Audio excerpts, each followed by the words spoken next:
This is Katische Haberfield. She's a spiritual regression therapist and she's a specialist in spirit releasement therapy. Can you start by even defining what is a starseed? Yeah, so Starseed's just a term that I picked from the popular narrative at the moment, Right. okay?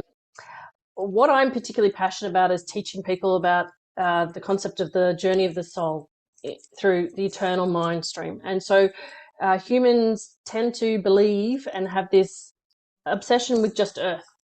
And Starseed is, in popular culture, what people identify with when they have this feeling that they are different from other people and that they belong somewhere else. And then they will self-identify with a particular planet or system and say, I'm A, like I come from Orion, or I come from Mintaka, or I come from the Pleiades, or whatever you are.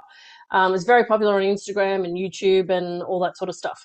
But my belief and understanding of reincarnation is that reincarnation is through everywhere. You know, there is no place that you have not been, and that includes other locations in this universe and others.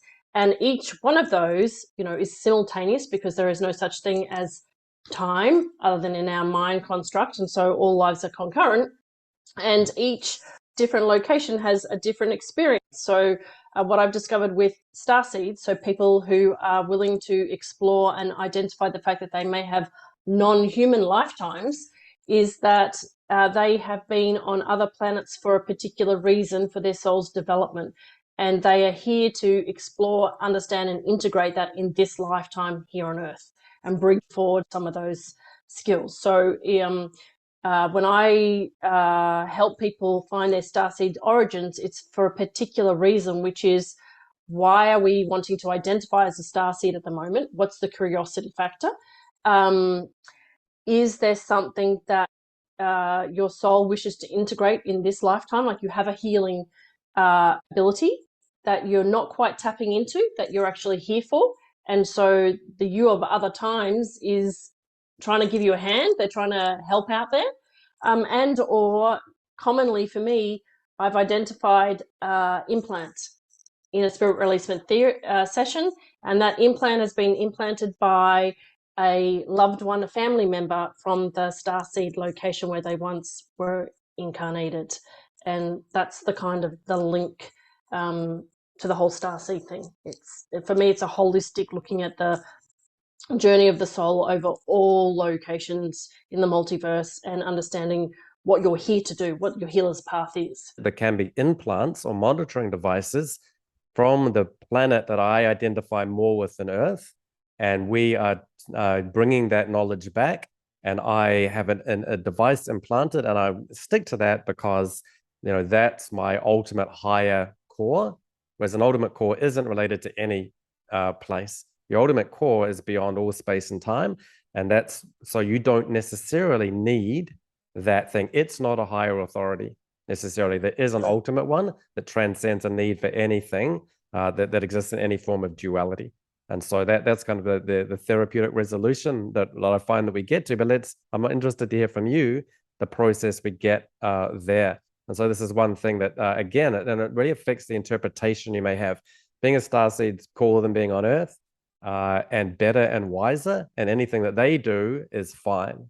And that may or may not be the case, but let's really dig in and find out the story. So what are the stories you find when starseeds come in? They find out they're from another planet or have origins there. They've got a task that they're doing.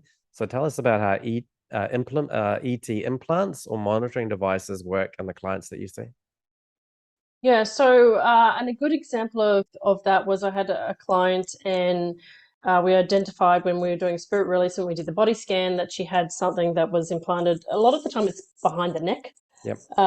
Some clients can actually hear it make noises, or it's just uncomfortable. And so I ask who implanted it. I always work with Archangel Michael, and we bring in the person who's implanted it. Basically, we have a discussion.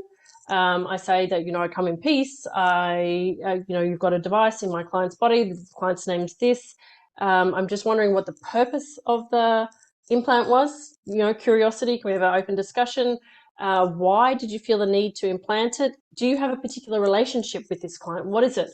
And so far, presenting in my clients so far, it's been a familiar relationship, meaning it's my daughter, my son, my whatever. And I'll be like, so they lived with you from where you are from? And they will say yes. And I'll say, so I'll check the color of the light, what's the color of the light where you are?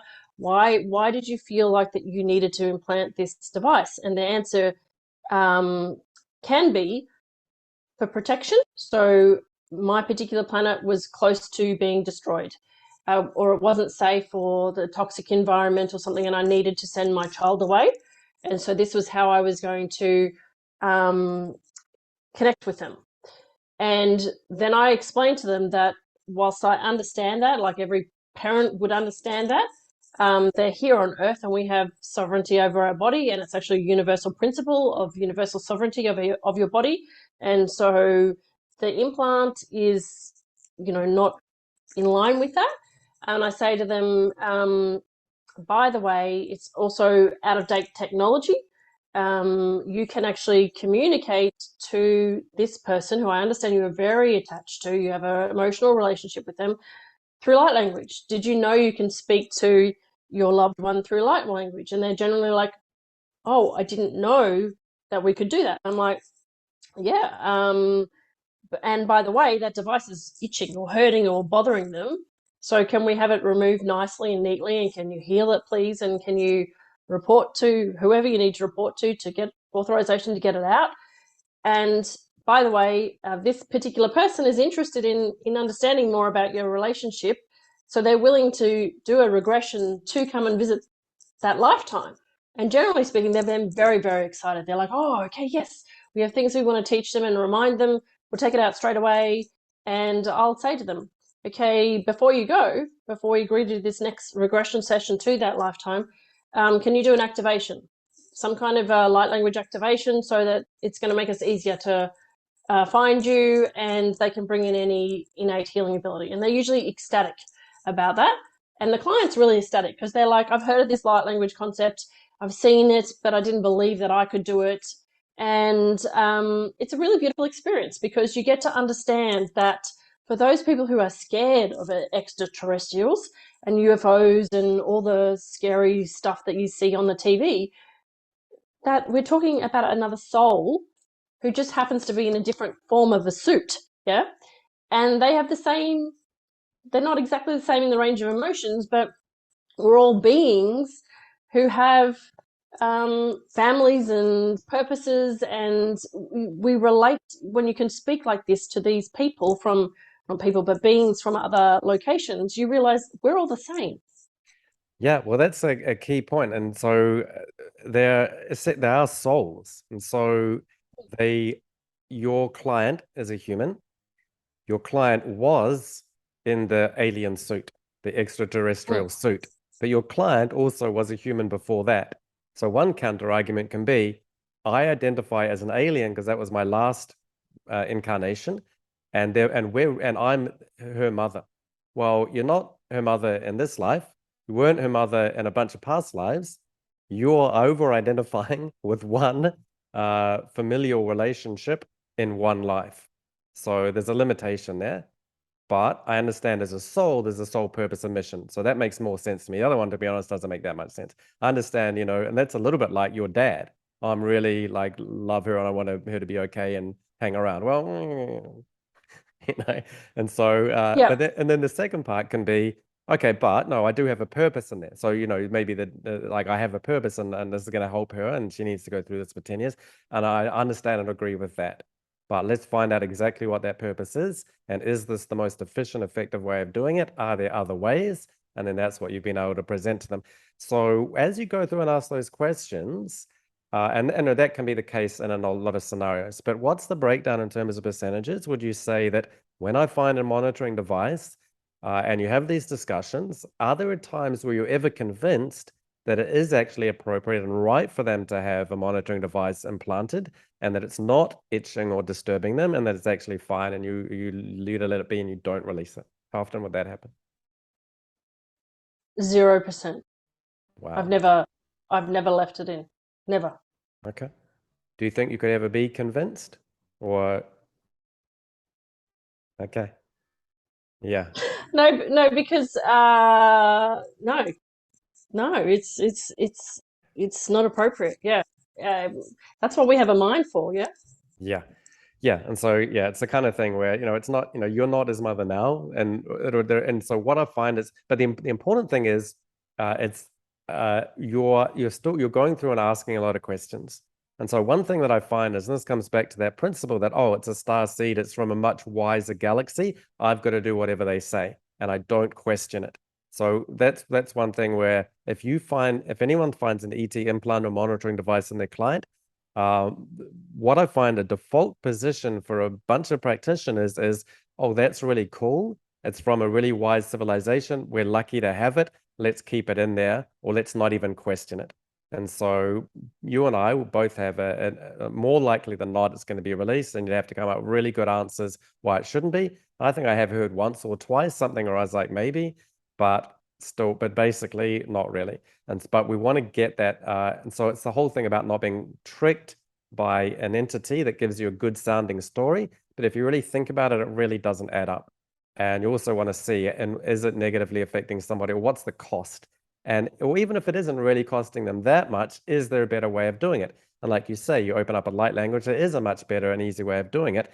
And all of this stuff, anytime there's any emotion from the past or a past life influence, it's all just out of date.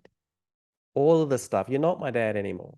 You move on. It's everything's out of date. So anytime you're doing any therapeutic resolution for any, emotional residue from when you're a kid, well, that's out of date. Be mature now and I think that applies equally to this. But the important thing is not to be awed by these things, not to be tricked and to have a spiritual authority and sovereignty and bring that in. And I think that's where some people, why they may allow it to be. So it's like, oh, but I found this device and it was actually perfectly okay because they gave me this and that reason. And I go, well, their reason sounds wise, but it's not that wise. So you got tricked, you got hoodwinked by them and convinced, and they let and yeah. What do you think? yeah, yeah. I'm fairly firm on that. It's also, mental telepathy. You can talk mentally. You don't need implants of any form. Let's upgrade our skills and use our skills more wisely. Yeah, and your other thing was, really keep gathering information, learn the light language. But what you said as well was, once we've done the releasement, then ongoing therapy, just keep getting more and more information. Keep being curious and fascinated and learning instead of thinking and coming to a dead end, which is also, not that great for the client. It's not violating. They may not feel violated, but they don't feel, you've only taken them to a certain point. And so when you do these regressions, you're talking about, and this is the classic thing in past life regression, does reconnect with past abilities. And so you can separate the learnings from the learner, as we mentioned before. So they're really clinging on to, I'm teaching them, but they've got those lessons, and you can disconnect that. They can continue on with the learnings that they have and implement that without an umbilical cord. Hmm. If your mother really loves you, well, and she's walking around with an umbilical, you don't need your umbilical cord for the next 40 years. You can cut it, it's okay. Or, you do need to mother that person until they're 18 or whatever it is, how much education they need. They can figure it out themselves, let them go, Yeah, yeah. and so I think does that metaphor make sense? Or would you have another one? Yeah, no, that's exactly right. And usually the thing that they need to learn from that lifetime is one skill. It's Yeah. just one piece of the pie, just one tool that they need in their tool belt, and they're a whole and complete person, and it's just like going to university and getting one more qualification. It's just or doing a course. It's just one piece of the pie.